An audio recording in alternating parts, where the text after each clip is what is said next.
प्रणाम। मैं वैद्य अरविंद पाठक। आज आप लोगों को अर्श रोग का जो है, अर्श रोग जो रहता है, बवासीर जिसको कॉमन भाषा में बोलते हैं या फिर इंग्लिश में हेमोरेड्स बोलते हैं, उसके बारे में अपना कुछ एक्सपीरियंस बताने वाला हूं। और सुश्रुत संहिता में अर्श रोग के बारे में क्या बताया है और अपना संहिता जितने भी हैं, चरक सुश्रुत वाग्भट, उसमें अर्श रोग के बारे में बेसिक प्रिंसिपल क्या है, मौलिक सिद्धांत क्या है, उसके बारे में मैं बताने के लिए आया हूँ। कल मैंने विद्रधि के बारे में जब बताया सुश्रुत संहिता का, तो जो बहुत सारे बुद्धिजीवी वर्ग हैं आयुर्वेद में, जो लोग मतलब डिग्री लिए हुए हैं बीएमएस की और एमएस की, लेकिन उनका नॉलेज है एलोपैथी का, और जिनका ब्रेन वॉश पूरी तरह से किया गया है एलोपैथी का, उन लोगों ने क्रिटिसाइज किया कि मैंने सुश्रुत की विद्रधि की चिकित्सा कैसे बताई। तो मुझे एक बात बताना है कि एक ना हाथी था और न 5 अंधे थे। तो 5 अंधे में जाते हैं तो कोई पूछता है कि हाथी कैसा दिखता है, तो किसी ने क्या किया कि हाथी का ना पूंछ पकड़ लिया, तो उसने कहा कि हाथी पूंछ की तरह दिखता है। किसी ने हाथी का सूंड पकड़ा, तो उसने कहा कि हाथी सूंड की तरह दिखता है। किसी ने कान पकड़ा, तो उसने कहा कि कान की तरह दिखता है। किसी ने आगे के पैर पकड़े तो वैसा दिखा। तो उसी तरह से जिन लोगों का अधूरा ज्ञान है ना, तो वो लोग केवल बोलते हैं कि एब्सेस या विद्रधि है, वो केवल सर्जरी से ही करना चाहिए। लेकिन कल का लेक्चर आप फिर से सुनिए, मैंने उसमें यह बोला कि सुश्रुत संहिता में स्पष्ट रूप से यह बताया है कि यह विद्रधि जो है, इसको चिकित्सा करने के लिए पहले औषधि का यूज करना चाहिए, फिर क्षार कर्म करना चाहिए, फिर अग्नि कर्म करना चाहिए, और जब नहीं हो रहा है तब सर्जरी करना चाहिए, ऐसा मैंने बताया। और प्री ऑपरेटिव और पोस्ट ऑपरेटिव जो सालसरादी गंध, सहजन का छाल, सहज, मैं फिर से बता रहा हूँ क्योंकि वो लोग को ना ये बात है कि हमने एमएस किया है तो किसी और को अधिकार नहीं है बोलने का। तो उनकी जानकारी के लिए मैं यह बताना चाहता हूँ कि मैं 18 साल से प्रैक्टिशनर हूँ। मैं ऐसे एकेडमिक में नहीं हूँ, मैं प्रैक्टिशनर हूँ। और एब्सेस, अस्थि विद्रधि जो रहता है, एब्सेस जो भी रहता है, वो हम चिकित्सा से ठीक करते हैं। अगर उनको नहीं जानकारी है ना कि चिकित्सा से ठीक होता है आयुर्वेद से, तो वो मेरे क्लिनिक में आए। मैं उनको इनवाइट करता हूँ मेरे क्लिनिक में आए और वो देखें कि विद्रधि जो है विदाउट सर्जरी ठीक हो सकता है। ऐसे ही जो भगंदर जैसी बीमारियां हैं, फिशर, फिस्चुला, बवासीर, अर्श, ये सारी बीमारियां जो है ना, विदाउट सर्जरी भी ठीक हो सकती हैं। उनके दिमाग में ये भरा हुआ है क्योंकि ब्रेन वॉश किया हुआ है कि अगर बवासीर का पेशेंट आया, पाइल्स का पेशेंट आया, तो 60 सूत्र ही है, उसके अलावा कोई चिकित्सा ही नहीं है। यह उनके दिमाग में अधूरा ज्ञान है। जैसे मैंने कहा कि मतलब हाथी का जो रहता है ना, 5 अंधे रहते हैं, तो कोई बोलता है कि सूंड जैसा हाथी दिख रहा है, कोई बोलता है कि पूंछ जैसा हाथी है, कोई बोलता है कि पैर जैसा हाथी है। इसी तरह से भगवान के बारे में भी होता है। इस्लाम धर्म में ऐसे बोलते हैं कि अल्लाह एक है, अल्लाह ऐसे हैं। हिंदू धर्म बोलते हैं कि बहुत सारे हैं।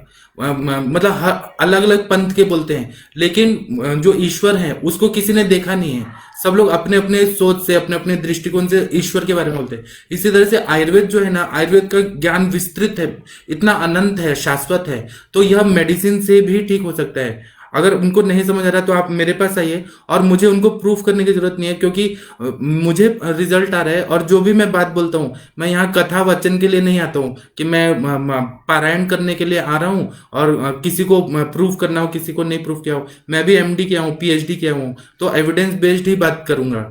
तो एब्सेस के लिए आयुर्वेद से ठीक किया जा सकता है। जब ऐसी स्टेजेस आती हैं कि जब नहीं हो सकता है, तो सुश्रुताचार्य जी ने कहा है कि औषधि से पहले करिए, फिर क्षार कर्म करिए, अग्नि कर्म करिए, और जब नहीं हो रहा है तब शस्त्र कर्म करिए। और शस्त्र कर्म में भी ये बताया है कि उस टाइम पे एंटीबायोटिक्स नहीं थे, पेन किलर नहीं थे, तो उस टाइम में भी जो आयुर्वेदिक दवाइयां हैं उसमें हीलिंग पावर था और वह हील करते थे। तो जो अपने आयुर्वेद में शालसरादी गण है, आरगवदादी गण है, उस पर भरोसा करिए। अगर आपने भरोसा नहीं किया और फिर केवल कमेंट करने के लिए आप एमएस बने हैं, मतलब सर्जरी का डिग्री लेके और कोई एचओडी बन गए हैं, तो यह आपका बात गलत है। और आपको नहीं करना है तो मत करिए, किसी और को क्रिटिसाइज मत करिए। और अगर आपको करना है क्रिटिसाइज तो आप करते रहिए, कोई फर्क नहीं पड़ने वाला।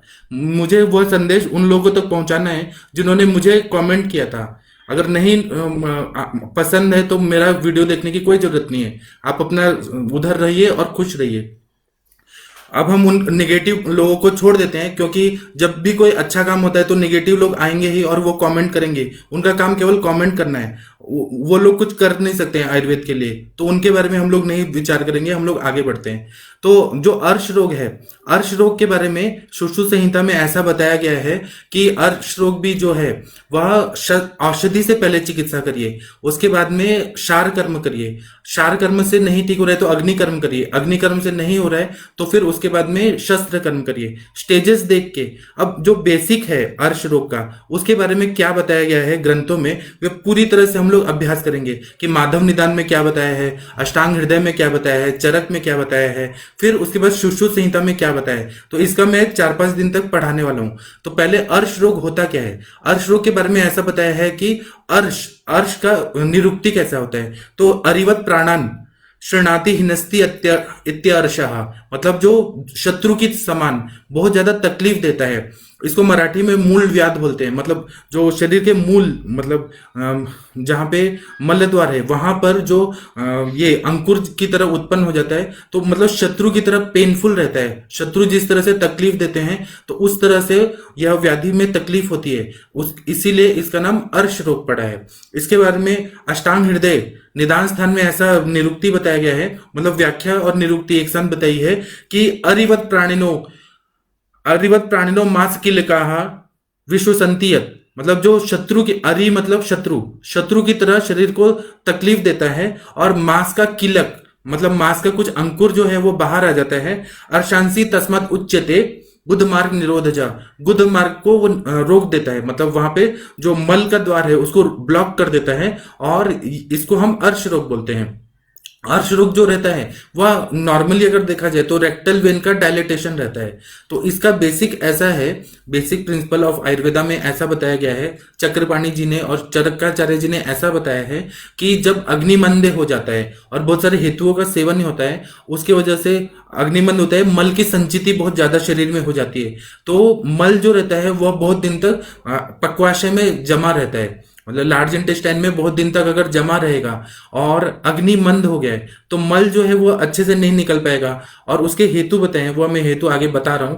तो उसके वजह से क्या होगा कि रेक्टल वेन्स जो रहती हैं, मतलब गुदा मार्ग में जो वेन्स रहती हैं, वहां पे 3 ये कला बताई है, मतलब 3 लेयर्स बताए हैं, कला नहीं उनको लेयर्स बोलेंगे, 3 स्तर बताए हैं गुदा के। तो उसके है प्रवाहिनी, विसर्जनी और संवेरिणी, ये तीनों जो वहां पे अंकुर हो जाते हैं, जो रेक्टल वेन्स होती है वो डायलेट हो जाती है और परमानेंट डायलेटेशन हो जाता है। तो उसमें 2 टाइप का रहता है, एक शुष्क अर्श रहता है, मतलब जो ड्राई पाइल्स रहते हैं उसमें मांस के अंकुर बड़े बड़े बाहर आ जाते हैं, और एक होता है एक एक्सटर्नल पाइल्स, इंटरनल पाइल्स, इस तरह से हम लोग उसको ये क्लासिफाई कर सकते हैं। दूसरा होता है शुष्क अर्श, और तीसरा मतलब दूसरा होता है कि स्त्रावी अर्श, मतलब जिसमें खून आता है, मतलब जब भी पेशेंट मोशन पास करने जाएगा तो उसको ना ब्लड आएगा, तो उसको बोलते हैं स्त्रावी अर्श या रक्तज अर्श।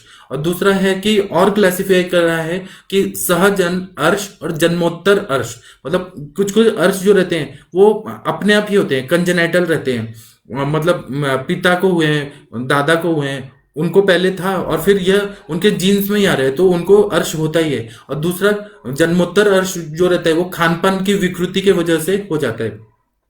अभी मैं आगे बताऊंगा कि यह क्यों होता है। अगर वो बेसिक प्रिंसिपल आप लोग जान जाएंगे तो फिर चिकित्सा करने के लिए निदान परिवर्जन कर देंगे तो वो आराम से चिकित्सा हो सकती है। मैं अपना प्रैक्टिस में भगंदर जैसे भी है जो दुस्साध्य व्याधियां हैं उनको मेडिसिन से मैं ठीक करता हूं, और मैं उसके फॉर्मुलेशन भी बताऊंगा। मैं ऐसे आलतू फालतू बात करने के लिए नहीं आया हूं, मैं रिजल्ट जो देता है आप लोग भी यूज करिए, आप लोग को भी दिखेगा कि अर्श की व्याधि जो है, जो डायलेटेशन है वह ठीक हो सकती है। एक तरह से वहां क्या होता है, शिथिलता होता है। हम इसको कैसे बोलेंगे कि जो वायु का लक्षण बताया कि स्त्रंस, व्यास, व्यध, स्वाप, तोद, वेदनम, यह जो वाग्भट संहिता में बताया है वायु का प्रकोप की वजह से, तो डायलेटेशन भी क्या है, तो यह कुछ भाग बाहर आ जाता है और शिथिलता हो जाती है, रेक्टल वेन शिथिल हो जाता है। तो यहाँ पर वायु है, वायु की वजह से रेक्टल वेन डायलेट हो गई है परमानेंट। तो जब हम ना चिकित्सा करते हैं, चिकित्सा का बेसिक में बताऊंगा, तो फिर वो रेक्टल वेन पूरी तरह से डिसॉल्व हो जाती है, अंदर अंदर बैठ जाता है, और 3 महीना लगता है। इतना टाइम कोई नहीं बताया, मैं उतना टाइम बताऊंगा, आप लोग को फॉर्मुलेशन भी दूंगा, आप लोग भी दीजिए, तब आप लोगों को विश्वास होगा कि ये जो सर्जरी करके बैठे हैं एमएस लोग आयुर्वेद का डिग्री लेके, और वो केवल बोलते हैं कि क्षार सूत्र ही बांधना है और सर्जरी ही करना है, तो फिर क्या होता है कि उनके उसमें कॉम्प्लिकेशन होते हैं कि मतलब एक बार उन्होंने क्षार सूत्र किया और सर्जरी किया, अगर संप्राप्ति पेट में है वैसे ही मतलब बीमारी होने का सारा हेतु है, तो वो बार बार अर्श होता है, फिर उनके पास जाओ, फिर सर्जरी कराओ, फिर कट कराओ, क्षार सूत्र कराओ, फिर से हो जाएगा। तो ये चिकित्सा थोड़ा ना हुआ, हम लोग कैसे मूल से नष्ट करते हैं। तो इसलिए बेसिक समझना बहुत जरूरी है। एक और बात कि ग्रंथकारों ने यह बताया है कि जिस तरह से गुद मार्ग में अर्श होता है उसी तरह से योनि मार्ग में भी अर्श होता है, फिर मूत्र मार्ग में भी होता है, नासिका में भी होता है, इसको नासार्श बोलते हैं, इसको एलोपैथी में नेजल पॉलिप बोलते हैं, कान में भी अर्श होता है। तो यह अर्श ना कहीं भी हो सकता है। तो जहां जहां पे भी मल का आयतन है मतलब बहिर्मुख स्त्रोतस में जो आयतन है वहां पर यह हो सकता है। तो चिकित्सा करने के लिए नेजल पोलिप के लिए सर्जरी करना ही जरूरी नहीं है, मेडिसिन से भी हम लोग जब बेसिक प्रिंसिपल से करेंगे चिकित्सा तो नासार्श भी ठीक होता है, योनियार्श भी ठीक होता है, सब ठीक हो जाता है। हाँ, इन्होंने यह भी बोला है ग्रंथकारों का, आप लोग अगर ग्रंथ पे विश्वास है तो उन्होंने बोला है कि कुछ अर्श रहते हैं वो अकृच्छ साध्य रहते हैं, कुछ अर्श रहते हैं असाध्य रहते हैं। जब असाध्यता की अवस्था आ रही है इसका मतलब वो मेडिसिन से नहीं ठीक हो रहा, तो उन्होंने कहा है, यह बात मैंने कल भी बताया था कि उनको धर्मंत्राणाम अधिकारा मतलब धन्वंतरी संप्रदाय के लोग जो हैं जब मेडिसिन से नहीं ठीक हो रहा तब उनको वहां पे भेजने के लिए कहा है उन्होंने, यह उन्होंने स्पष्ट बोला है। लेकिन हर पेशेंट को हम उनके पास नहीं भेजना है, हमें मेडिसिन से ठीक करना है। जैसे किडनी स्टोन के भी पेशेंट आ रहे हैं तो अश्मरी की चिकित्सा बताया है, अगर नहीं होता है तब धन्वंतराणाम अधिकारा, तब उनके पास भेजना है। तो हम बोलेंगे कि किडनी स्टोन केवल सर्जरी से ही ठीक होता है, यह कॉन्सेप्ट गलत है। आयुर्वेद के मेडिसिन से भी ठीक होता है। आयुर्वेद का मेडिसिन यूज करके देखिए, अगर नहीं होता है तब कुछ कमेंट करिए। जिसने यूज ही नहीं किया है और कमेंट करने आ जाता है और केवल एकेडमिक एक चेयर पे बैठा है, एचओडी के चेयर पे बैठा है और बकवास कर रहा है, तो वह मूर्ख इंसान है। विद्या विद्या जो है ना मतलब उसको डिग्री मिला है लेकिन उसको प्रैक्टिकल नहीं है और वो दूसरों को भी डिमोरलाइज कर रहा है, और ये आयुर्वेद का नुकसान करने वाली बात है। आयुर्वेद के लोग ही आयुर्वेद का नुकसान कर रहे हैं, दूसरे लोग तो बहुत ज्यादा विश्वास करते हैं। कल मेरे पास एक डॉक्टर जी आए, एमबीबीएस एमडी डॉक्टर हैं, उन्होंने आयुष दर्पण में इतना अच्छा मतलब उनका अभ्यास है। हमारे जमदग्नि सर के पास भी 3 साल वो आयुर्वेद सीखे हैं और वह अपने गवर्नमेंट ऑफिसर हैं और वो वहां जाके आयुर्वेद कर रहे हैं। और डॉक्टर रोहित साने जी का आप लोग को पता है कि वह एमबीबीएस डॉक्टर होके भी माधव बाग का उन्होंने कितना अच्छा चेन बनाया। एमबीबीएस लोग मतलब फॉरेनर्स लोग और ये सब लोग कर रहे हैं, लेकिन आयुर्वेद वाले जो डिग्री होल्डर हैं एमएस और एमडी की डिग्री, वही आयुर्वेद की बुराई करते हैं और डिमोरलाइज करते हैं क्योंकि डिप्रेशन उनके माइंड में है। असली में आयुर्वेद इतना मतलब लो क्वालिटी का नहीं है, हम लोग करते नहीं है तो इसलिए हम लोग फेल होते हैं। तो आगे फिर बता रहे हैं कि गुद मार्ग में क्या होता है कि 3 यह रहता है, गुद मार्ग में 3 जो लेयर्स रहते हैं, तो प्रवाहिनी, विसर्जनी और संवरणी ये रहता है। तो ये अर्श जो होता है वो कहीं भी हो सकता है। इसके बाद में हेतु बता रहे हैं, अष्टांग हृदय निदान स्थान में हेतु देखिए, तो वह क्या बताते हैं कि अति वैवाह किया, अति मैथुन अगर किया तो वायु का प्रकोप होगा, वायु का प्रकोप होगा तो क्या होगा, अग्निमंद हो जाएगा, और अग्निमंद हो जाएगा तो क्या होगा, और अति व्यवहार करने से क्या होगा कि मल भी शुद्ध नहीं हो पाएगा, स्त्रोतोरोध हो जाएगा, क्षयात्मक संप्राप्ति होगी और उसकी वजह से यह जो अर्श का संप्राप्ति है वह घटित होने लगेगा। फिर अति वेगवान वाहन से प्रवास करना, उससे बहुत ज्यादा, अगर हम बहुत ज्यादा प्रवास कर रहे हैं मतलब जर्नी कर रहे हैं तो बहुत जोर से हमें हवा लगेगी, अगर डायरेक्ट हवा लगेगी तो हमारे शरीर में हवा जाएगा तो वायु का प्रकोप हो जाएगा। फिर विषम और कठिन आसन पर बैठना, जैसे कि बस ड्राइवर वगैरह हैं वो कंटिन्यू ना एक सीट पे बैठे रहते हैं और गाड़ी चलाते हैं, तो उन सबको ना पाइल्स का प्रॉब्लम ज्यादातर रहता है, या रिक्शा वालों को पाइल्स का प्रॉब्लम बहुत रहता है क्योंकि एक तो उनका हवा का भी वैसा सेवन हो रहा है, उसके बाद में वह एक ही स्थान पर बैठे हैं, कंटिन्यू बैठे हैं और वहां बैठे बैठे गर्मी लगती है, या वेगावरोध भी कर रहे हैं किसी ना किसी कारण से, जो भी उनका हेतु सेवन हो रहा है आहारात्मक और विहारात्मक, उसकी वजह से पाइल्स 100% होता है। या फिर जो ऑफिस में भी बैठे हैं और मल वेग का धारण कर रहे हैं और कंटिन्यू बैठे रह रहे हैं, उनका पेट साफ नहीं हो रहा है, अग्निमंद है, अग्निमंद्यात और मल संचयात यह संप्राप्ति रहती है, तो यह इसके वजह से भी पाइल्स का प्रॉब्लम हो सकता है। फिर जब बस्ती देते हैं मतलब कैथेटर से बस्ती देते हैं, तो उसके वजह से वहां चोट लग जाना, या फिर पत्थर लग जाना, या फिर लकड़ी लग जाना, किसी न किसी भाग से वजह से गुद प्रदेश में इंजरी हो जाना, यह कारण होता है। फिर गुदा प्रदेश में बहुत शीतल जल का स्पर्श हो जाना, मतलब पहले के जमाने में लोग जाते थे झरने में नहाने जाते थे, या फिर किसी ना किसी ठंडा पानी का स्पर्श हो जाता था, उसकी वजह से भी पाइल्स हो जाता था। उसके बाद में वायु जो है, मल मूत्र है, इनके वेगों का उद्दीरण करना, मतलब जबरदस्ती अगर हमें प्रेशर नहीं आ रहा है और हम जबरदस्ती वेगान न धारियत न उदीरियत, ये बेसिक कॉन्सेप्ट बताया है वाग्भट संहिता में कि जब वेग आ रहे हैं हमारे तो उसको निकाल दो, उसको रोकना नहीं है, धारण नहीं करना है, अधारणीय वेग है। और जबरदस्ती मल मूत्र को निकालना भी नहीं है, हमें वायु को नहीं निकालना है तब भी जबरदस्ती निकाल प्रेशर दे रहे हैं, तो अगर जितना फोर्सफुल प्रेशर देंगे उतना गुदावलियों पे ये पड़ेगा, प्रेशर पड़ेगा, और उसकी वजह से डायलेटेशन हो जाएगा और पाइल्स की प्रॉब्लम हो सकती है। उसके बाद में सतत प्रवाहन करना, मतलब कुछ लोगों को आदत रहती है, और यहाँ हमारे प्रैक्टिस में ऐसे पेशेंट आते हैं जो फिंगर इवैक्यूएशन करते हैं, मतलब ना उंगली डाल के और फिर मल निकालते हैं। उनका ऐसा आदत हो गया है, बहुत गंदा आदत हो गया है कि उंगली डाल के ही निकालते हैं, फिंगर इवैक्यूएशन करके मल को प्रवृत्त करना। इसकी वजह से भी इतना मतलब वेगान न धारित न उदीरित, जबरदस्ती निकालेंगे तो फिर वहां पे शिथिलता तो होगी, कुछ ना कुछ प्रॉब्लम हो गई।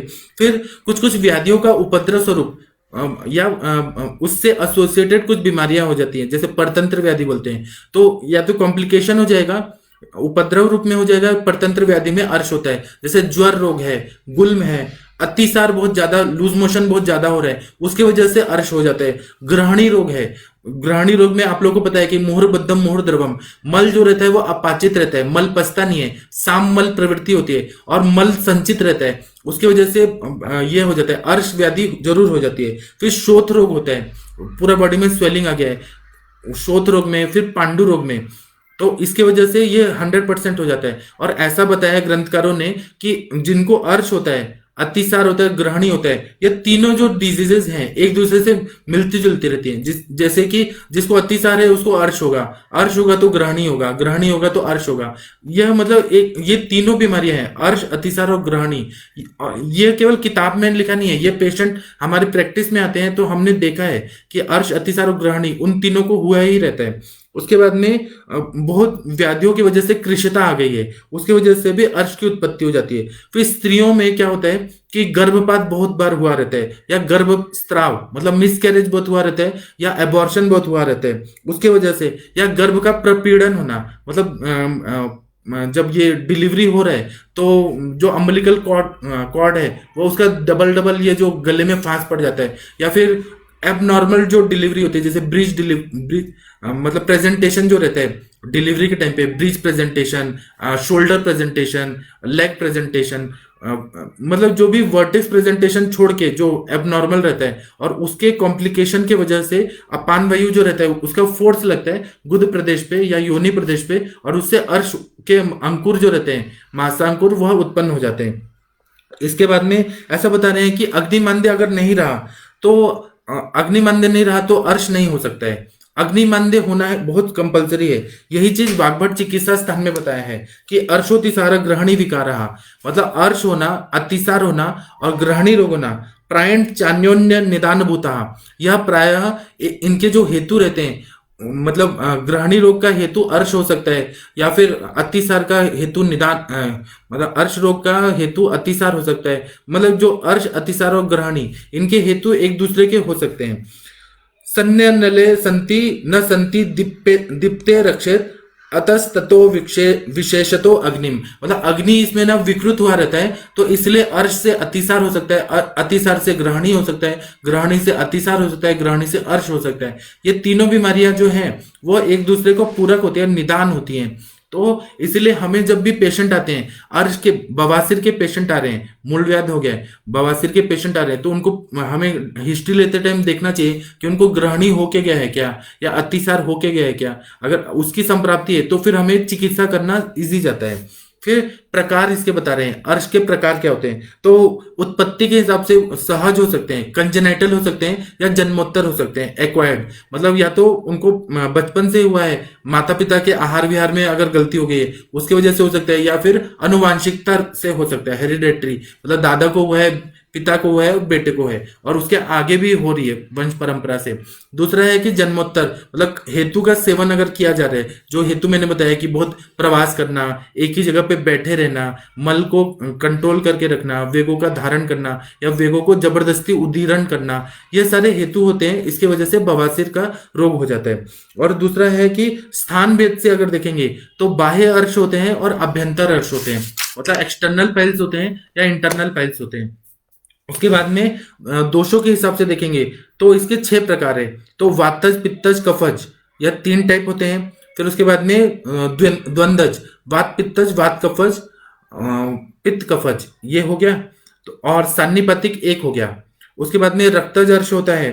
तो कुछ लोग जो रहते हैं वो अलग अलग क्लासिफाई करते हैं कि 3 दोष के हिसाब से, फिर द्वंदज टाइप 6 हो गए, इस तरह से मतलब वात पित्त कफ 3 दोष के, फिर द्वंद्वज 3 टाइप, मतलब वातज, पित्तज, पित्त वातज, वात कफज, इस तरह से 3 टाइप, मतलब 6 टाइप हो गए। और फिर रक्तज हो गया, रक्तज मतलब स्त्रावी अर्श में आ जाते हैं। इस तरह का उन्होंने क्लासिफिकेशन किया है। फिर उसके बाद में लक्षण के हिसाब से, मतलब जो सिम्टम आ रहे हैं, पेशेंट हमारे पास जो क्लिनिकल फीचर्स लेके आ रहे हैं, तो उसमें शुष्क अर्श होता है या स्त्रावी अर्श होता है, या तो ड्राई अर्श होगा या फिर ब्लीडिंग वाला होगा, ब्लीडिंग पेल्स होगा।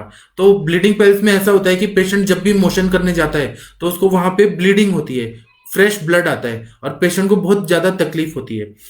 अब इसका ना शुष्क और स्त्रावी अर्श का जो टाइप है वो चरक और वाग्भट ने भी बताया है, सुश्रुताचार्य जी ने नहीं बताया है, ये उनका स्पेशलिटी है। उसके बाद में संप्राप्ति देखते हैं, तो ऐसा श्लोक में बताया है माधव निदान में कि दोषास्तम मास मेदासी वेदांसी संदुष्य विविधाकृतिन मासांकुरात पानादो कृवांत अर्शासी ता जगहु। मतलब उन्होंने यह बताया है कि जब हेतु का सेवन किया जा रहा है तो सिरा जो है, सिरा के द्वारा जो भी दोष हैं वो गुदा के जगह पे आ जाते हैं, और उसके वजह से त्वचा है, मांस है और मेद है, इसमें दुष्टि हो जाती है। और फिर गुदा की जो वलियां हैं, वहां पे गुदा की 3 वलियां जो रहती हैं, जो 3 लेयर्स मैंने बताए, प्रवाहिनी, विसर्जनी और संवेरणी, गुदा की 3 वलियों में मांसांकुर पैदा हो जाते हैं, मतलब उत्पन्न हो जाते हैं, और वह शुष्क अर्श में कन्वर्ट हो जाता है। इसी को अगर हम स्त्रावी अर्श में देखेंगे तो वहां त्वचा, रक्त धातु का भी वहां पे इन्वॉल्वमेंट है। त्वचा, रक्त, मांस और रक्तवाही सिराएं जितने भी है, जितने भी ब्लड वेसल्स हैं, मतलब वेन्स है, रेक्टल वेन्स, वह दुष्ट हो जाती हैं और गुदा वालियों में मांसांकुर हो जाते हैं, और स्त्रावी अर्श उसके वजह से होता है। तो शुष्क अर्श में क्या होगा कि कॉन्स्टिपेशन रहेगा, गैसेस रहेगा, पेट अच्छे से साफ नहीं होता है। और स्त्रावी अर्श में भी कॉन्स्टिपेशन रहेगा, मलावष्टम्भ रहेगा, और उसके बाद में जब भी वो मोशन पास करने जाएगा तो उसमें ब्लीडिंग हो जाता है, क्योंकि अर्श के जो अंकुर रहते हैं वहां पे इंटरनली वो बहुत ही नाजुक रहते हैं। और अंकुर जो ये आप लोग को ये पता है कि वेन्स का जो 3 वॉल्स रहते हैं, ट्यूनिका इंटरना, एक्सटर्ना और मीडिया, वो बहुत ही वहां पे नाजुक रहते हैं और डायलेट हुए रहते हैं वहां पे। मतलब डायलेटेशन का क्या मतलब है कि वहां पे वायु की वजह से वहां पे जो धारणा शक्ति है वो विकृत हो गई है और वो परमानेंट से डायलेट होके बैठते हैं।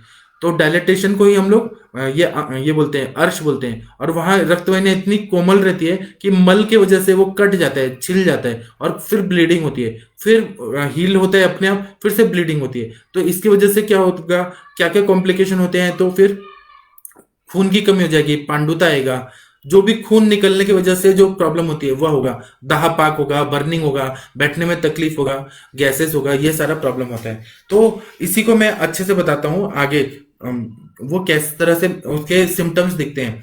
पहले हम पूर्व रूप देखेंगे कि अर्श के पूर्व रूप क्या होता है। तो अग्नि मंद होना, मतलब अग्नि जो रहता है बहुत वीक हो जाता है, क्योंकि अर्श होने का हेतु यही बताया, बेसिक प्रिंसिपल ऑफ आयुर्वेदा यही है कि अग्नि मंद्यात मल संचयात, मल की संचिति होती है और अग्नि मंद होता है। तो मंद वहनीता, फिर उसकी वजह से क्या होगा कि मल जो है वो नहीं निकल पाएगा, मल का वेग का अवरोध होगा, या तो जानबूझ के होगा या वो पेशेंट करता है, क्योंकि उसको मोशन पास करने के टाइम पे बहुत डर लगता है, क्योंकि अगर वो मोशन पास करेगा तो उसको फिर अर्श का पेन होगा, तो इसलिए वह कंफर्टेबली जा नहीं पाता। और उसमें भी क्या होता है, first degree, second degree, third degree, fourth degree, इस तरह से मांस के अंकुर बढ़ते जाते हैं। तो उसकी वजह से क्या होगा कि मल का अवरोध होगा और उससे अपान वायु जो है वो विगुण हो जाएगा। विगुण होने के बाद वो पैरों में भी जाएगा और ऊपर भी जाएगा। तो इसकी वजह से पिंड को द्वेष्टन, मतलब नस पे नस चढ़ना, जो क्रैम्प, स्पैजम बोलते हैं, स्पाजम ऑफ मसल्स, ये आता है पिंड को द्वेष्टन। और यही चीज वाग्भट ने बताया, मल वेगावरोध की वजह से पिंड को द्वेष्टन होता है। यहां भी कॉन्शियसली और अनकॉन्शियसली मल वेग का अवरोध हो रहा है।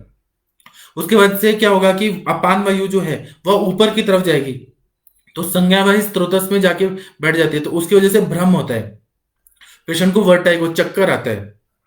उसके बाद में अगर मल नहीं निकल पा रहा है तो क्या होगा कि आंखों के आगे ना स्वेलिंग आने लगता है पेशेंट को। अभी भी मेरे पास कुछ एक पेशेंट है, उनको पाइल्स है, तो उनको पूरा क्या था, पूरा अक्षिकुट शोथ था, ऐसे स्वेलिंग था। और मैंने उनका सारा चीज निकाला तो ये सारे सिम्टम्स उनको दिख रहे हैं, मतलब अर्श रोग भी हुआ है, मलवेग का अवरोध भी हो रहा है, पेट भी निकल गया है, अग्निमंद भी है, और फिर ये शोथ भी आ रहा है, अक्षिकुट शोथ। फिर उसके बाद में कभी कभी पेशेंट को क्या होता है कि जो मल होता है वह निकल ही नहीं पाता, इसको बोलते हैं शकृत भेदो अथवा ग्रह, मतलब कभी कभी लूज मोशन होगा या फिर वहां पे अटक जाएगा मल। इस तरह से लगता है कि क्योंकि मल द्वार पे क्या है, अर्श हो गया है, बहुत ऐसे बवासीर हो गया है, रेक्टल वेन डायलेट हो गई है, इसकी वजह से जो पाइल्स है उससे मल नहीं निकल पा रहा है, गैस पास नहीं हो पा रहा है, तो कभी कभी रुक जाता है, या फिर वो लेग्जेटिव खाता है, या अपने आप कोई ना कोई वजह से उसको अतिसार हो जाएगा या कॉन्स्टिपेशन होगा। फिर उसके बाद में मारुता सरु, जो पेट है ना वो पेट फूल जाता है और बहुत पेनफुल होता है। अपान वायु रोज निकलना चाहिए, ये प्राकृत गति है कि अपान वायु रोज का रोज निकलना चाहिए, मल मूत्र का त्याग होना चाहिए, वह नहीं होगा तो सारी बीमारियां हो रही है। उसके बाद में सपरिकर्तश्च, अगर मल निकलता है ना तो इतना पेन होता है जैसे कैंची से काट रहे हैं, वो भाग को कैंची से काटने की कर्तन वक्त वेदना हो रही है, या परिकर्तिका जैसे सिम्टम आ जाते हैं। कभी कभी मल के वजह से वहां छिल जाता है, तो उसकी वजह से बहुत ज्यादा सीवियर पेन होता है, और जो गुदा भाग, एनस का भाग है वो बहुत नाजुक होता है। उसके बाद में कृच्छन निर्गति सुनन प्रभुतम मूत्रम, बहुत ज्यादा मूत्र प्रवृत्ति होती है, और जो मल है बहुत ज्यादा कठिनाई से निकलता है। फिर धूमको अम्ल का, मतलब शरीर से ऐसे धुआं निकल रहा है, इस तरह से पेन होता है, ऐसे कुछ तो अजीब लगता है। अम्ल का मतलब खट्टी डकार आती है। उसके बाद में शिर पृष्ठ उर्शाम शूल, मतलब सिर में दर्द होता है, जिनको बवासीर होता है, मतलब जिनको सिर दर्द होता है, उनका आप हेतु देखेंगे तो उनको मतलब क्यों हो रहा है, तो उसका या तो मल का वेग का अवरोध कर रहा है, या फिर वह मल निकल नहीं रहा है, अपान वायु को रोक रहा है। यह सारे सिम्टम्स होते हैं जो मल, मतलब हवा जो है, जो अपान वायु है वो जाके सिर पे बैठ जा रहा है, पृष्ठ में, उर में, छाती में, पीठ में, सब जगह पेन हो रहा होता है। फिर आलस्य आता है, क्योंकि मल जब निकलेगा नहीं तो मल जो संचित है वो ब्लड में मिल जाएगा जबरदस्ती, और वो टॉक्सिन्स है, मतलब विषवत है, वह जब ब्लड, दूषित ब्लड है, वो हार्ट में जाके पंप होगा, तो उसकी वजह से क्या होगा, लेजीनेस आएगा, कोई काम करने का मन नहीं करेगा, और शरीर का जो कलर है वो भ्राजक पित्त पे काम करेगा, तो शरीर का कलर म्लान हो जाएगा, अलग अलग कलर हो जाएंगे, मतलब शरीर का रंग जो है वो काला पड़ जाएगा। ये सारे पूर्व रूप में रहते हैं। अगर इस टाइम पे हमने चिकित्सा कर दिया तो आगे रूपावस्था जो है, मतलब मेन जो सिम्टम है वो आएंगे नहीं, इसलिए पूर्व रूपावस्था बता दिया है। अब मैंने जो बताया ये आप लोगों ने आसपास देखा ही होगा, तो ये तो मैं पूरा प्रैक्टिकल ही बता रहा हूँ ना, थेरोटिकल नहीं बता रहा हूँ। ये आप लोग कॉमनली देखते हैं पाइल्स के पेशेंट को। इसके बाद में सामान्य लक्षण बता रहे हैं, तो काश्यप संहिता में बहुत अच्छा से इसका बताया है कि बद्ध पक्व पुरुषत्वम स रक्तम व कृषात्मक कृषात्मन, मतलब क्या होता है कि कभी कभी ना मल प्रवृत्ति बद्ध होती है, मतलब बंधी हुई होती है, कभी कभी निराम होती है, मतलब उसमें सामता होती है, कभी नहीं होती है। फिर गुदा के जगह पे बहुत ज्यादा पीड़न होता है और सुई चुभ होने की तरफ पेन होता है। और उसमें क्या होता है कि जो पूर्व रूप के सिम्टम है सारे, पिंड को द्वेष्टन होना, भ्रम होना, फिर उसके बाद में सर दर्द होना, ये सारे सिम्टम जो होते हैं वो बहुत ज्यादा व्यक्त हो जाते हैं, बहुत ज्यादा सीवियर होने लगते हैं। अब हम आगे जो देख रहे हैं, अभी मैंने सामान्य लक्षण बताए। आप लोग को कोई क्वेश्चन है तो कृपया पूछिए, मैं आप लोगों को बताऊंगा। किसी को कोई क्वेश्चन नहीं है अभी? हाँ, तो फिर मुझे एक चीज और बताना है कि सामान्य लक्षण जब हम देखते हैं ना, तो दोषों के हिसाब से हमें देखना है कि वातज अर्श कैसा है, पित्तज अर्श कैसा है, कफज अर्श कैसा है, फिर रक्तज अर्श कैसा है। हमें डायग्नोसिस एकदम परफेक्ट करना है, क्योंकि अगर हमारा डायग्नोसिस परफेक्ट रहेगा तो हम लोग को चिकित्सा करना बहुत इजी जाएगा। तो वातज अर्श जो रहते हैं उसमें ऐसा बता रहे हैं कि वातज अर्श के जो अर्श के मस्से रहते हैं वो बहुत ज्यादा ड्राई रहते हैं। डॉक्टर प्रकाश सिंह जी का क्वेश्चन है कि गुदभ्रंश की चिकित्सा बताइए, 25 वर्ष की महिला है। जी मैं बता रहा हूँ प्रकाश जी। तो पहले मैं ये कंप्लीट कर लेता हूँ, फिर क्वेश्चन आंसर में हम लोग आएंगे। मुझे आता है सारा चीज। गुदभ्रंश का मैं सिंपल चीज बता रहा हूँ कि जो मूषक सिद्ध तेल है, मतलब जो चूहा होता है उसको मार के जो मूषक सिद्ध तेल होता है ना, उसका पिच्चू गुदा भाग में रखने से वहां पे जो भी ये है मसल्स हैं, रेक्टस मसल्स हैं, उनको ना बहुत ज्यादा ये मिल जाता है, बल मिलता है, तो उसमें गुदभ्रंश में फायदा होता है। और चांगेरी आदि घृत है, चांगेरी से सिद्ध किया हुआ घृत है, उसका भी अगर पिच्चू रखें या बस्ती दें या फिर मूषक सिद्ध तेल का बस्ती दें तो बहुत फायदा होता है। मुझे सब चीज आता है, मैं सब बताऊंगा आप लोगों को। पहले मैं वाताजर्श के बारे में बताता हूँ। तो वाताजर्श जो है ना, उसमें जो मस्से रहते हैं वो बहुत ज्यादा ड्राई रहते हैं, बहुत ज्यादा हार्ड रहते हैं। उसके बाद में वहां पे चिमचिमायन रहता है, ऐसा लगता है जैसे कुछ ना ऐसे टिंगलिंग हो रहा है, मतलब जिस तरह से चीटियां काट रही हैं उस तरह से पेन होता है। उसके बाद में उसका कलर अगर देखेंगे, जो ड्राई रहेंगे, मतलब ड्राई जो पाइल्स रहेंगे, हेमोरेड्स, तो वो कैसे रहेंगे, तो उसका कलर अलग अलग होगा, या तो ब्लैकिश होंगे या रेडिश होंगे। फिर कठिन होंगे, बहुत ज्यादा हार्ड होंगे। फिर उसके बाद में ड्राइनेस बहुत ज्यादा होगा। उसके बाद में खरता बहुत ज्यादा होगी, मतलब रुक्षता खरता परुषता। तो खरता जो है ना वो आगे की स्टेज है, वह हो जाएगा। और उसमें कभी कभी छोटे छोटे कांटे की तरह निकल जाते हैं, सूक्ष्म कंटक आ जाते हैं। फिर उसके बाद में यह कभी छोटे होते हैं, कभी ज्यादा होते हैं, कभी मतलब इस तरह से गुच्छा टाइप भी निकल जाता है। कभी कभी जो अर्श रहते हैं ना, उसमें दो तीन बड़े बड़े, दो तीन छोटे छोटे और कांटे कांटे इस तरह से आने लगते हैं। कभी कभी सूक्ष्म अग्र रहेंगे, उसके आगे के भाग जो रहेंगे सूक्ष्म अग्र रहेंगे। कभी कभी सूची की तरह, सुई की तरह रहेंगे। कभी कभी जो भल्लातक का बीज है, भल्लातक का बीज आप लोगों ने देखा होगा द्रव्यगुण के प्रैक्टिकल में, उस तरह के हो जाएंगे। कभी खजूर के बीज की तरह, खजूर का बीज आप लोगों ने देखा होगा, छुहाड़ा का बीज, उस तरह से होंगे। कभी बेर के बीज की तरह आ जाएंगे। फिर कभी कपास का जो फल होता है, कपास कारपास जो रुई का फल होता है उसकी तरह आ जाएंगे। और इसकी वजह से मतलब रुक्षता आती है, और अलग अलग इसके डायमेंशंस होते हैं, शुष्क अर्श जो रहते हैं वात के वजह से। और इसकी वजह से क्या होगा कि वातज अर्श है तो वहां ऑब्वियस है कि कॉन्स्टिपेशन होगा, पेट साफ अच्छे से नहीं होता है, और रुक्षता बहुत ज्यादा बढ़ी है। उसकी वजह से सिर में, मतलब हेड में, पार्श्व में, मतलब छाती में, फिर कमर में, जंघा में, फिर वंक्षण प्रदेश में, मतलब पूरा पेल्विक रीजन में बहुत ज्यादा पेन होता है। और फिर ये होता है, मतलब उद्गार होता है, ढकार बहुत बेकार बेकार आता है पेशेंट के अंदर से। फिर उसको ना थूक आता है, फिर ये उल्टी टाइप आता है उसको, बहुत ज्यादा थूक आता है बहुत ज्यादा। और उसकी वजह से और क्या होता है, तो मलावष्टम रहता है, मतलब पेट अच्छे से साफ नहीं होगा, क्रॉनिक कॉन्स्टिपेशन हो सकता है। जी रजनीश जी बराबर बोल रहे हैं, यष्टि मधु घृत भी लगा सकते हैं। फिर हृदय प्रदेश, अब क्या है कि अपान वायु निकल नहीं रहा है, तो अपान वायु विलोमित हो रहा है, तो हृदय प्रदेश में बहुत ज्यादा पीड़ा होती है, बहुत ज्यादा पेन होता है उस पेशेंट को। फिर पेट साफ नहीं हो रहा है, तो अशुद्ध रक्त शरीर में सर्कुलेट हो रहा है, जो भी टॉक्सिन्स वाला है, तो उसकी वजह से मुंह में अरोचक होगा। उसके बाद में श्वास होगा, सांस फूलता है। जिनको भी अर्श है ना, आप लोग देखेंगे कि उनको अस्थमा की प्रॉब्लम रहती है। फिर खांसी बहुत ज्यादा आती है, अग्नि विषमता रहती है, कानों में कर्णनाद होता है, वायु जो है वह सारा ऊपर जाके सारा इंबैलेंस कर रहा है, उसकी वजह से कर्णनाद, कान में आवाज आती है, टिनिटस होता है। फिर चक्कर आता है, क्योंकि अपान वायु ऊपर जा रही है। और उसकी वजह से क्या होगा कि समान वायु की भी गति विकृत हो जाती है, उदान वायु की भी हो जाती है, प्राण वायु की भी हो जाती है, इसलिए सांस फूलने का तकलीफ होता है, खांसी बहुत ज्यादा आती है, और अग्नि जो है वो विकृत हो जाता है। कभी भूख लगती है, कभी नहीं लगती है, जो खाया पिया है वह भी अच्छे से पच नहीं पाता है। फिर उसके बाद में मल प्रवृत्ति के टाइम पे, अब शुष्कता इतनी ज्यादा है तो बहुत ज्यादा जोर लगा के उसको मल त्याग करना पड़ता है, जिनको वातज अर्श है। तो इसकी वजह से ना वो संप्राप्ति और बढ़ती जाती है। वेगान न धारियत न उदीरियत, वेगों को कभी धारण मत करिए, कभी उदीरण जबरदस्ती मत करिए। और ऐसे पेशेंट क्या करते हैं कि फिंगर इवैक्यूएशन, फिंगर से फिर निकालने का कोशिश करते हैं, उससे ना इंजुरी होता है, या फिर वहां का जो भाग है वो शिथिल हो जाता है, और पाइल्स जो है वो और ज्यादा बढ़ने लगता है। और जो रोगी की त्वचा होती है त्वचा हो गया, नाखून हो गया, मुंह हो गया, जीभ हो गया, आंखें हो गई, ये सारे ना काले रंग की होने लगती है।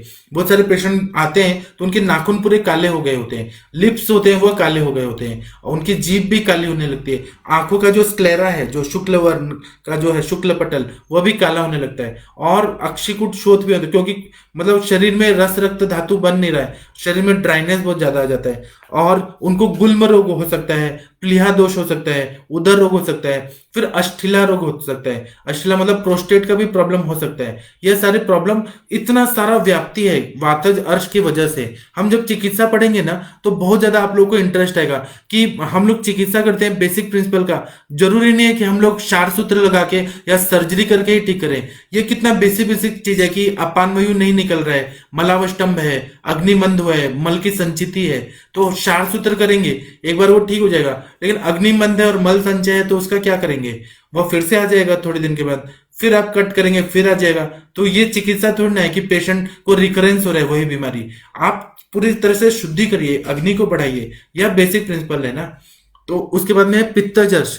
सेकंड टाइप पित्तजर्श के पेशेंट हमारे पास आते हैं तो उनका जो अर्श का जो आगे का भाग होता है वो नीले रंग का होता है या ताम्र वर्ण का होता है, मतलब कॉपरी कलर का होता है। उसके बाद में पूरा शरीर मतलब पीछे से देखेंगे तो रेड कलर का होगा, पीले रंग का होगा या काले रंग का होगा। पित्त का वजह से अलग अलग कलर आने लगता है। फिर उसमें बहुत सारा स्त्राव आने लगता है, बहुत सारा ऐसे पस टाइप आने लगता है। और उसमें क्या रहता है कि दुर्गंध बहुत आता है पेशेंट को, मतलब इतना ज्यादा जो ये पित्तजर्श होता है ना उसमें बहुत ज्यादा ये आता है, मतलब गंदा स्मेल आता है। उसके बाद में कोमल होता है, संख्या में कम होते हैं, वायु के अपेक्षा में उसमें संख्या कम रहती है।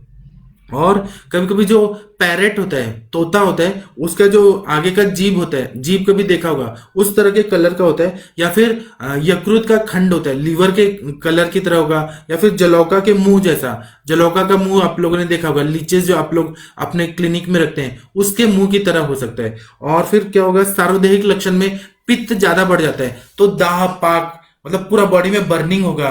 फिर गुदा के जगह पे भी पकने लगेगा, मुंह में छाले पड़ेंगे, मुंह में ऐसे ओरल अल्सरेशन हो जाता है, मुंह में, जीभा में, कहीं भी वो अल्सरेशन होने लगता है। फिर तालू में, फिर ज्वर होगा, फिर पसीना बहुत ज्यादा आएगा, हिचकी आएगा, वो भी पित्त से इन्वॉल्वमेंट वाला हिचकी आएगा। उसके बाद में मूर्छा होगा, फिर उसके बाद में अरुचि होगा, खाना खाने में टेस्ट नहीं होगा, मुंह में कड़वापन बहुत ज्यादा रहेगा। और वातज में क्या होता है कि कषायास्यता, मतलब कषायपना लगता है, कसैलापना लगता है। पित्तज में क्या होता है, कटुकास्यता। और कफज में क्या होता है, मधुरास्यता, मतलब मीठापन ऐसे लगने लगता है।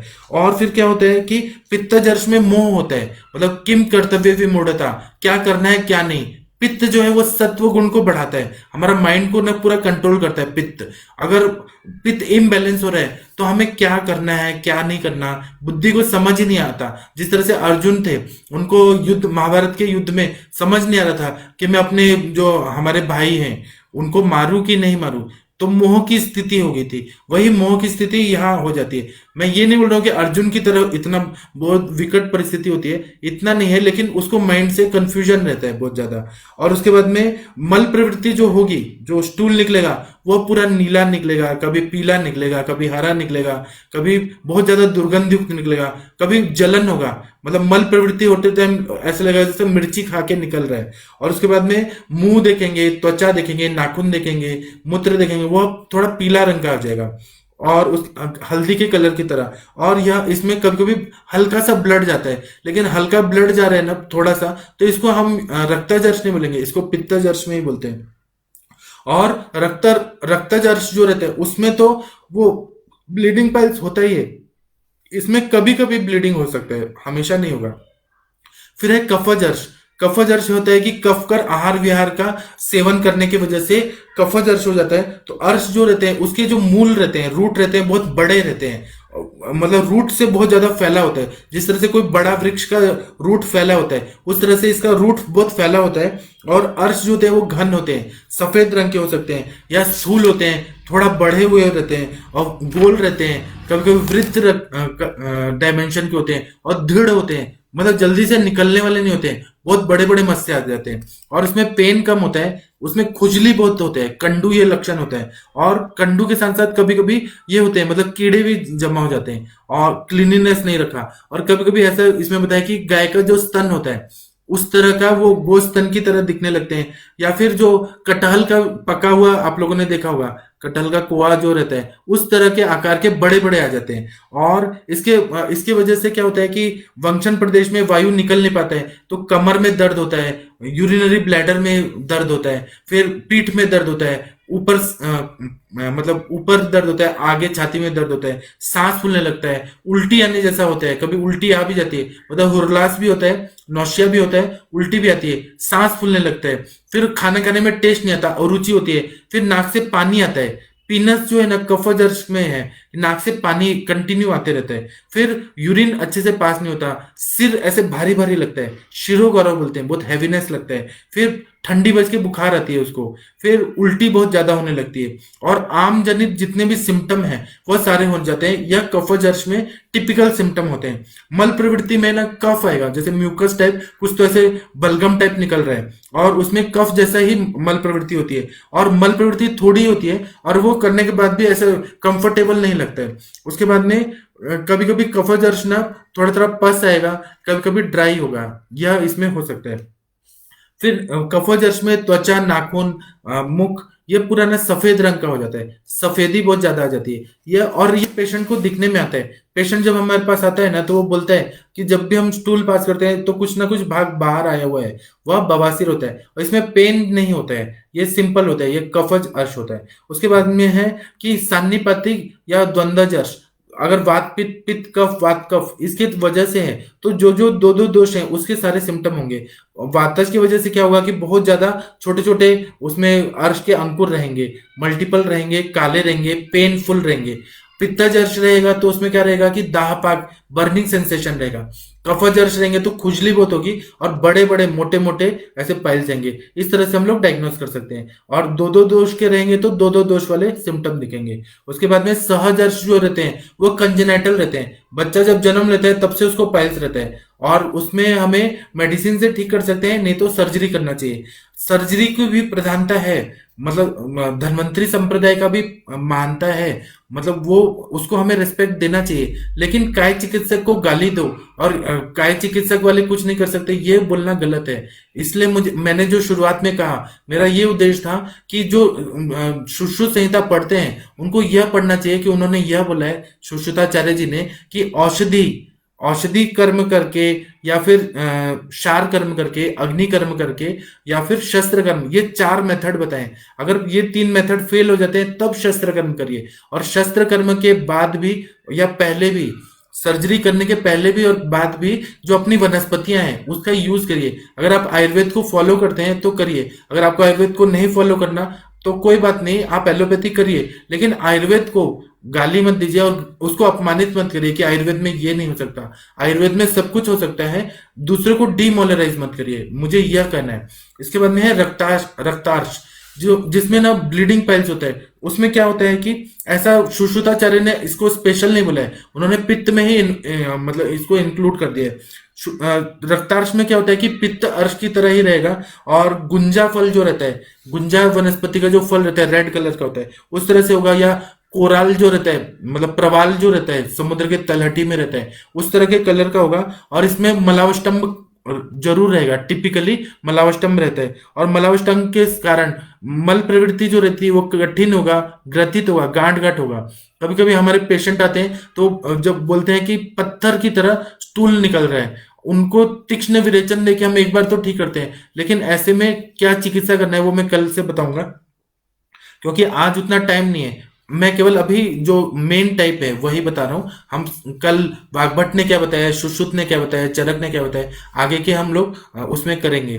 तो इसमें क्या होता है कि ग्रथित मल प्रवृत्ति होती है, तो इसमें क्या होता है ब्लीडिंग होने लगता है। जब भी मल प्रवृत्ति करता है तो खून बहुत ज्यादा मात्रा में आता है, कभी कभी वो 10 ml आता है, कभी 25 ml, कभी कभी 50 ml तक ब्लड आता है। ब्लीडिंग होता है बहुत ज्यादा, और ब्लीडिंग होगा तो खून की कमी होगी, इसकी वजह से सांस फूलने लगता है, श्वास कृच्छता होती है, पांडुता होता है, एनीमिया होता है, हृदय में स्पंदन होने लगता है, मरमर, पाल्पिटेशन होने लगते हैं, मूर्छा होती है, फिर हृदय ध्वनि विकृति होती है, तंद्रा होता है, मतलब ऐसे थकावट बहुत ज्यादा आती है, चक्कर आने जैसा होता है। और उसके बाद में भ्रम होता है, अरति होती है, निद्रा नाश होता है, मतलब रात को नींद नहीं आती है, बहुत ज्यादा पेन होता है, और पेशेंट ना डिप्रेशन में होता है, बहुत ज्यादा डिप्रेशन में होता है। और उसके बाद में एक बार तो ब्लड निकला तो उसको कमजोरी का बहुत एहसास होगा, और उसकी वजह से कमर दर्द होगा, पीठ दर्द होगा, खून की कमी के सारे सिम्टम आने लगते हैं। और हर समय ज्यादा ग्रथित मल प्रवृत्ति होती है रुक्षता की वजह से।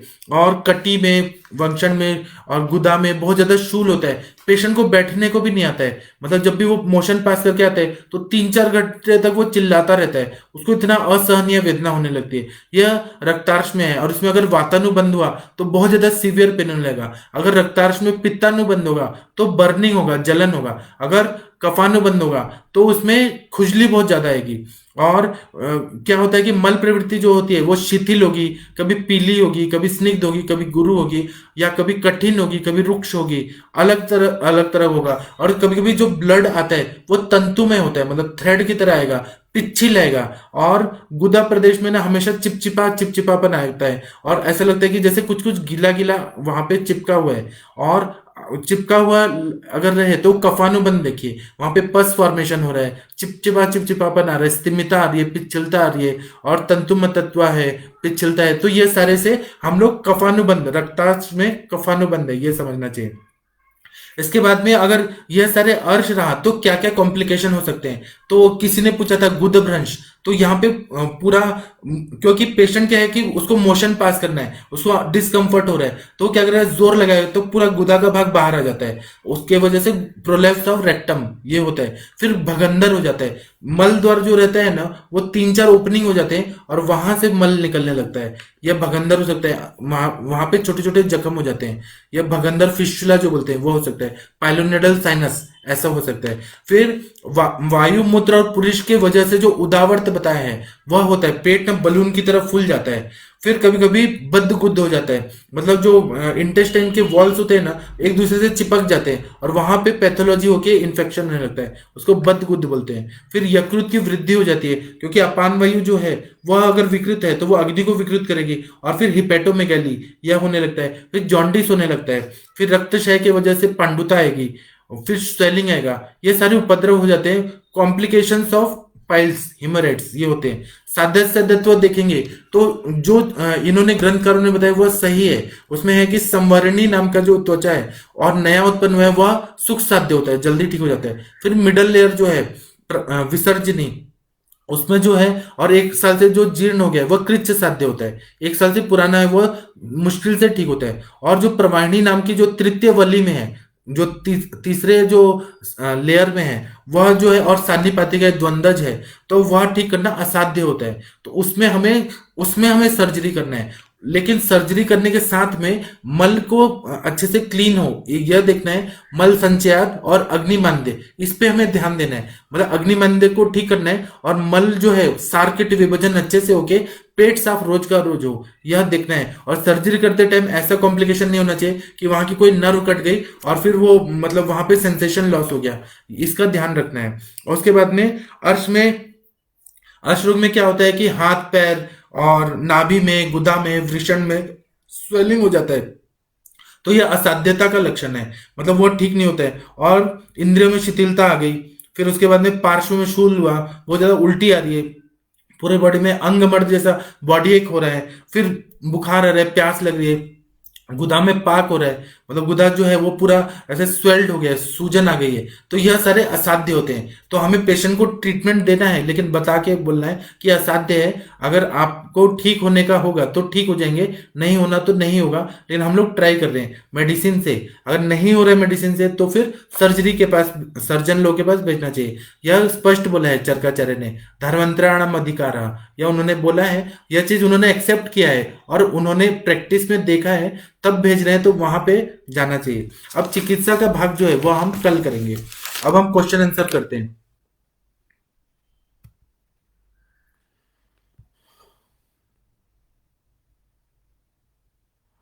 शीतल जी का है क्वेश्चन की share videos of your patient, जी मैं जरूर करूंगा।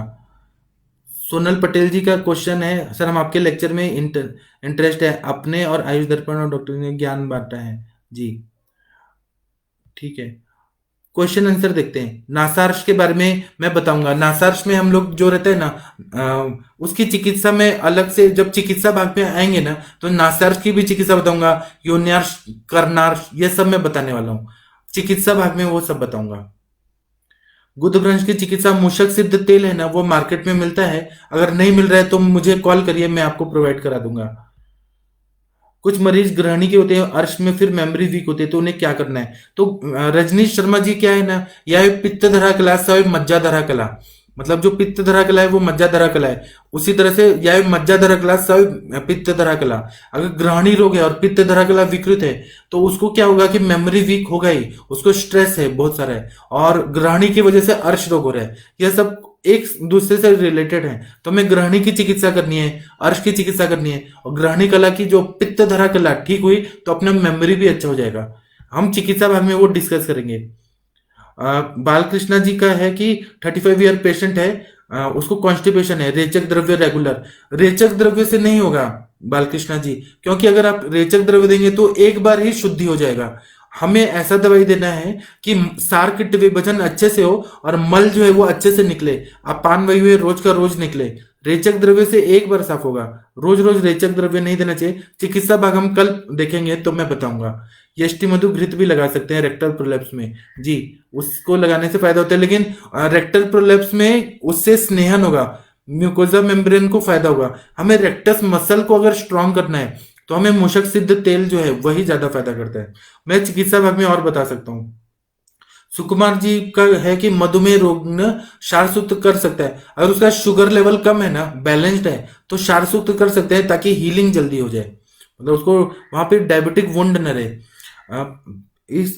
सीमा जी का क्वेश्चन है कि sir if patient is taking रेचक द्रव्य regular since many years how can we draw it? तो उसमें ना बस्ती देना चाहिए, अनुवासन बस्ती देना चाहिए, और अनुवासन बस्ती के साथ में घी पान बहुत ज्यादा कराना चाहिए, और उसके बाद में दिनचर्या अच्छी करनी चाहिए, अग्नि बढ़ाना चाहिए, दीपन पाचन करना चाहिए। जब स्नेहन हो जाएगा ना तो उसको रेचक द्रव्य की जरूरत ही नहीं है, अपने आप उसका पेट साफ होगा अग्नि बढ़ने की वजह से। फिर उसके बाद में अंतर्वृद्धि की ट्रीटमेंट, यह मैं बताऊंगा। अंतर्वृद्धि का जब टॉपिक लूंगा तब मैं पढ़ाऊंगा। सीमा जी का है कि पेशेंट को अगर कंटिन्यूअसली डकार रहती है तो क्या दें? पेशेंट को अगर डकार कंटिन्यूअसली आ रही है तो इसका मतलब है कि उसका अग्नि जो है वो विकृत है और उसकी वजह से गैस फॉर्मेशन हो रहा है, तो हमें दीपन पाचन दवाइयां देनी है। तो सिंपल सिंपल बताता हूं, आरोग्यवर्धिनी वटी दे दीजिए तक्र के साथ या दूध के साथ, फिर तक्र दे दीजिए क्रव्याद रस या अग्नितुंडी वटी या अग्निकुमार रस या दुग्धवटी, शंखवटी, ऐसे जो दीपन पाचन द्रव्य हैं। झंडू पंचारिश दे दीजिए लवण भास्कर चूर्ण के साथ, तो इससे ढकार आना ठीक हो जाता है। या फिर हिंगवाष्टक चूर्ण है, उसको पानी के साथ घोल के सुबह शाम दे दीजिए, या हिंगवाष्टक चूर्ण को घी के साथ दे दीजिए, तो जो ढकार आना है ना वो ठीक हो जाता है। ढकार आने का मतलब बार बार ढकार आ रहे, मतलब उसका खाना जो है वो पच नहीं रहा ठीक से, तो हमें उसको पचाना है। रजनीश जी बोल रहे हैं कि मुझे जलौका चाहिए, आपका कोई जानकारी हो तो सेल करता हूँ जी। मैं आपको ना, आप मुझे व्हाट्सअप करिए, मैं आपको बता देता हूँ, वो जलौका आपको प्रोवाइड कर देंगे। सुकुमार जी का है क्वेश्चन कि male diabetes 52 year piles fissure अभ्यारिष्ट। जी जी, आपने जो सुकुमार जी बताया ना 100% बहुत अच्छा दवाई बताया है। आपसे तो सब लोगों को सीखना चाहिए, आपने बहुत अच्छा बताया। ममता जी का है कि मूषक सिद्ध तेल जो है ना, मूषक सिद्ध तेल मिलता है ना पुणे में, मैं आपको अपना नंबर दूंगा, आप वहां से देखिएगा। अमर द्विवेदी जी बोल रहे हैं कि आज मैं धन्य हो गया, अर्श रोग संबंधी ज्ञान में पूर्णता आई। अमर द्विवेदी जी, आप ना एप्सेस का भी इलाज कर सकते हैं, लेकिन सुश्रुत संहिता पे आप विश्वास करिए। सुश्रुत संहिता में जो जो गण है वो दवाइयां मिलती हैं, आपको थोड़ा ढूंढना पड़ेगा, और उसके अनुसार अगर एप्सेस का इलाज करेंगे तो विद्रदी ठीक हो जाता है। अगर आप विश्वास नहीं करें, अभी जैसे हम लोग मूर्ति रखते हैं, उसमें हम लोग विश्वास करते हैं कि हनुमान जी हैं उनमें, और हम पूजा करते हैं, तो वहां से हमें शक्ति मिलता है। ये पूरा कण कण में ब्रह्मांड में ईश्वर है, तो हमें वहां से शक्ति मिलता है। अगर जिसको विश्वास है आयुर्वेद पे, वह अगर विश्वास, यहाँ अंधविश्वास नहीं करना है, अंधश्रद्धा अंधविश्वास नहीं करना है। अपने आयुर्वेद पे विश्वास करने के लिए आप वनस्पति का यूज करिए, वैसी चिकित्सा करिए। अगर नहीं होगा तब आप क्रिटिसाइज करिए कि ये बेवकूफ इंसान है, आगे केवल पारायण कर रहा है। मैं पारायण नहीं कर रहा हूं, मैं प्रैक्टिशनर हूं। मैं कोई भी ऐसे फालतू बात करने नहीं आया हूं। आप करिए, अगर नहीं आ रहे तब आप मुझसे बात करिए। और इसमें जब लिखा हुआ है कि पहले औषधि दीजिए, शार कर्म करिए, अग्नि कर्म करिए, तब शल्य चिकित्सक के पास भेजिए। जब इन्होंने कहा है, शल्य चिकित्सक को भी इन्होंने रेस्पेक्ट दिया है, अपने ग्रंथकारों ने रेस्पेक्ट दिया है, तब फिर हम लोग क्यों ऐसे सोचते हैं कि हमारा इंसल्ट हो रहा है? सर्जन लोगों का इंसल्ट कहाँ हो रहा है? उन्होंने कितना रेस्पेक्ट दिया है धन्वंतरी संप्रदाय के लोगों को। उसके बाद में त्रिंजा जी का है कि डैंड्रफ, हेयर लॉस और व्हाइट हेयर का ट्रीटमेंट। जी मैं केश के बारे में बताऊंगा, तब बताऊंगा। भावना जी का है कि एरंड तेल डेली यूज कर सकते हैं क्या? एरंड तेल डेली यूज कर सकते हैं, लेकिन उसकी आदत नहीं पड़नी चाहिए। अगर ना आदत पड़ जाएगी तो क्या होगा कि उसके बिना फिर शरीर काम ही नहीं करेगा। हमारा शरीर जो है वो प्राकृतिक अवस्था में रहना चाहिए। चिकित्सा जो रहती है वो क्या रहती है कि हमें साम्य अवस्था लानी है। हमारा पेट रोज अपने आप साफ होना चाहिए। चिकित्सा का कैसा मतलब है कि स्वभाव परमवाद। उसमें है कि जैसे कोई चलते चलते, उस टीका में चक्रपाणी जी बताते हैं कि कोई चलते चलते गिर गया, गिरने के बाद वो क्या बोलेगा कि हमें सहारा दो, हमें उठा के चलाओ। तो हम लोग क्या करते हैं, उंगली पकड़ के चलाते हैं और उसके बाद छोड़ देते हैं कि आप खुद चलिए। उसी तरह से चिकित्सा जो है, हम लोग धातु अगर ठीक नहीं हो पा रहे, विषमता आ गई, विकृति आ गई, तो हमें उसको ठीक करना है, उसके बाद खुद चलने को देना है। ये नहीं कि मेडिसिन का डिपेंडेंसी कर दिया और जिंदगी भर केवल मेडिसिन दे रहे हैं। यह चिकित्सा नहीं होती है। चिकित्सा, ये गलत चिकित्सा है। अगर कोई देता है तो गलत है। इसलिए एरंड तेल या रेचक चूर्ण दे के और उसको डिपेंडेंट बना देना और केवल अपना प्रॉफिट कमाना, यह बहुत गलत है। हमें अपने गुरु जी लोगों से यह सीखने को मिला है कि हम चिकित्सा करें और पेशेंट को ठीक कर दें। ठीक होने के बाद वो पेशेंट हमको 20 साल 30 साल तक नाम याद रखना चाहिए कि हमने ठीक कर दिया। रजनीश शर्मा जी, आप कृपया मुझे ये मैंने व्हाट्सअप नंबर दिया है आपको, यहाँ आप मुझसे कांटेक्ट करिए, मैं आपको प्रोवाइड करवा दूंगा। मतलब मैं आपको डिस्ट्रीब्यूटर और रिटेलर्स का नंबर दूंगा, वहां से आप ये चीज मंगवा सकते हैं। तो मैं अपना लेक्चर अभी समाप्त करता हूं। और दीप्ति जी, आपका जो है व्हाइट हेयर, ओबेस, ग्रहणी, समन, या मैं बाद में बताऊंगा इसका टॉपिक आने के बाद। मेरे बोलने से अगर किसी को आहत हुआ है तो कृपया मुझे माफ कर दीजिएगा। लेकिन मैं अपने जो आचार्य हैं और आयुर्वेद, इसको कोई क्रिटिसाइज करेगा तो मैं बर्दाश्त नहीं करूंगा। आप मुझे क्रिटिसाइज करिए, लेकिन ग्रंथ को और आयुर्वेद को क्रिटिसाइज बिल्कुल मैं बर्दाश्त नहीं करूंगा। और जब मैं अपने गुरु लोगों के पास जाके देखा हूं, सीखा हूं, इतने साल मैंने अपना पूरा खपा दिया अपनी जिंदगी, अब जब मैं देखा हूं कि विद्रदी ठीक हो रहा है, जब मैं अपने आंखों से अनुभव कर रहा हूं, खुद भी कर रहा हूं, तो फिर अपने चरक और वाग्भट और सुश्रुत, इनको गलत कहना आपको कोई अधिकार नहीं है। ठीक है, प्रणाम। मैं अब कल मिलूंगा, 3 बजे हम लोग मिलते हैं। प्रणाम।